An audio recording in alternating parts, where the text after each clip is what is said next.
Hello, Aaron Imholt from the Steel Toe Morning Show with another video for you. This one, kind of random.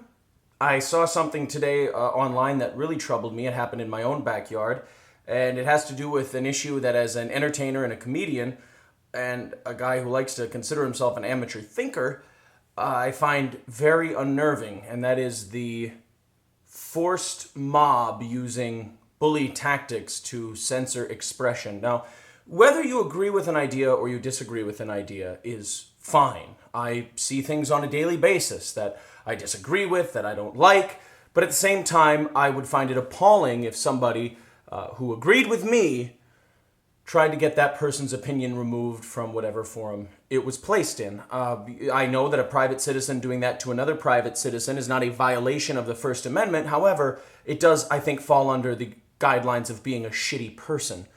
Anytime you see something you don't like and then decide for the masses that it shouldn't be consumed, you're following in a great path of totalitarianism, and dictatorship. So, what was the thing today? Well, in central Minnesota, it's a group that, how do we put it? Well-intentioned, but naive to the point of being almost evil. When you don't know you're doing harm and you're doing harm, that's very close to a sociopathy. And there's a group called Unite Cloud that the intention is good. The intention is we believe in a certain way of life. We believe in a certain thing. We believe in a certain set of principles. That's fantastic. That's very good. As long as you don't use force against others to enforce that set of beliefs or use force against one another to shut down another set of philosophies. Obviously, in a marketplace of ideas, the good ideas will be scrutinized, looked at, criticized, and kept. The bad ideas will be criticized, analyzed, and thrown out. That's generally what happens. The invisible hand of the market also extends to the invisible hand of the marketplace of ideas.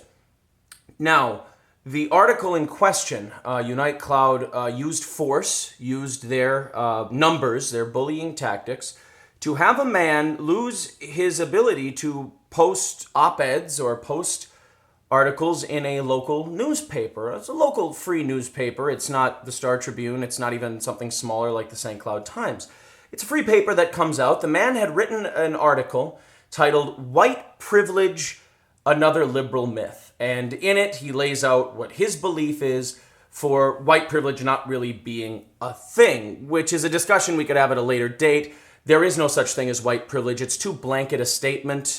It takes an entire group of people based on skin color and attributes a certain characteristic to them. Now, if we did that with any other race, it would be deemed racist because it is.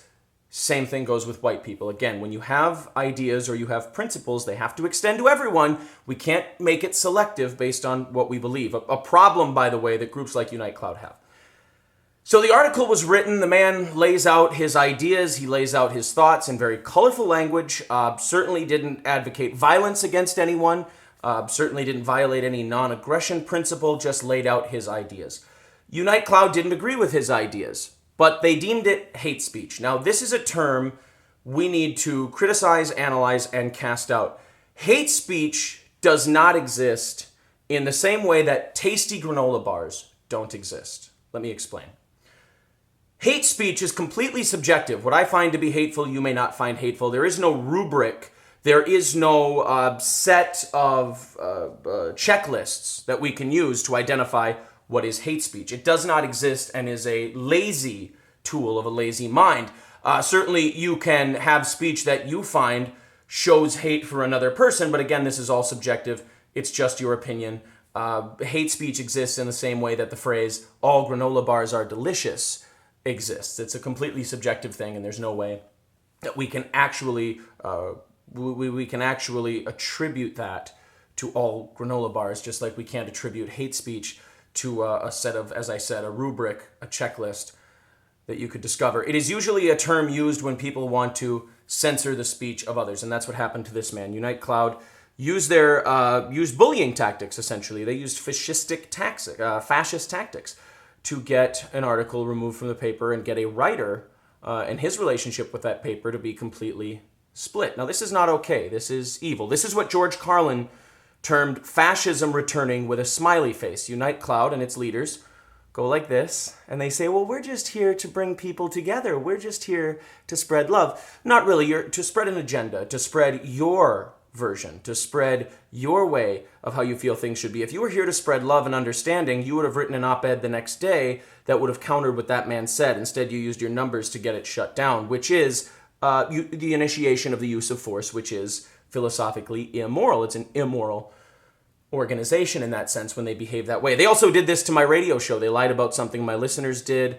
They had some of their followers call the station. The station rightly told them to piss off. You're bullies. And we defeated them that way. But this is censorship. It's nothing more, nothing less.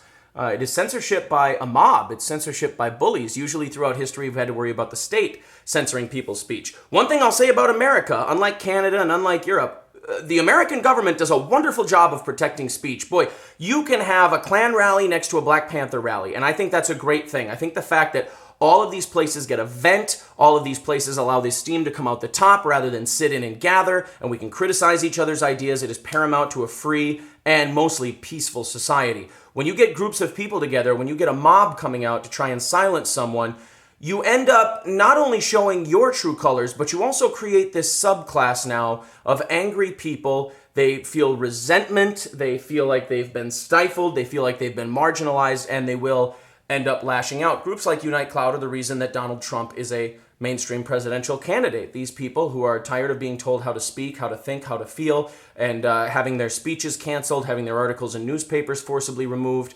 they've decided to strike back. And these groups get mad when they do it, but you can't poke at someone, you can't use force against someone else for a long period of time just because you have a smile on your face, and then when they strike you back, try to claim a victim status. It doesn't work. You threw the first punch. These are the consequences of your actions. Now, as far as the discussions I've had with this group, one of their leaders told me once, Aaron, we have to get rid of hate speech because if we don't ban hate speech, you could end up with apartheid or Nazi Germany.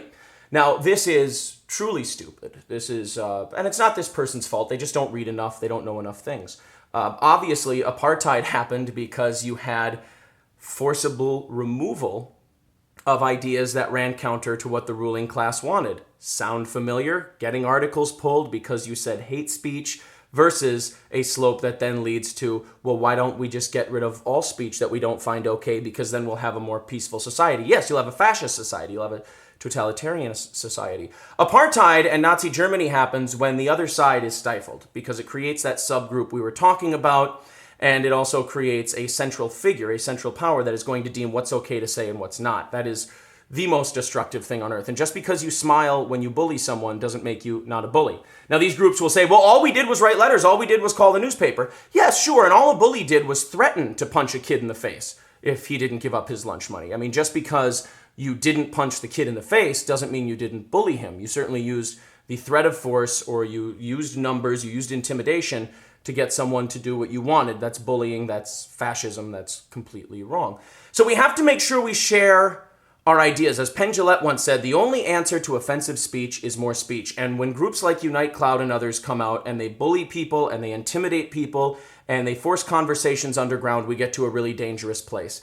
This behavior needs to stop immediately. I will not stop speaking out against it. It violates people's individual liberties. And it also stops debate. I mean, this man had this idea about white privilege that I personally didn't even agree with. And you could have written something back. You could have argued with him. Now that newspaper is never going to touch this issue again. They're not going to want to discuss it because they're going to get in too much trouble. So you just ended a debate before you could even get it started. It is irrational, it is irresponsible, and it is also very, very frightening. So please, I beg you, when you hear an idea you don't like, counter it with your own ideas. If that's what smart people do. Dumb people get things banned. Don't be a dumb person.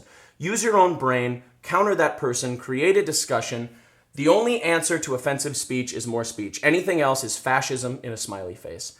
Thank you very much. The Steel Toe Morning Show, 5 to 9 a.m. on Rockin' 101. Listen online at rockin101.com and like the Steel Toe Morning Show on Facebook. Comment below. Thank you.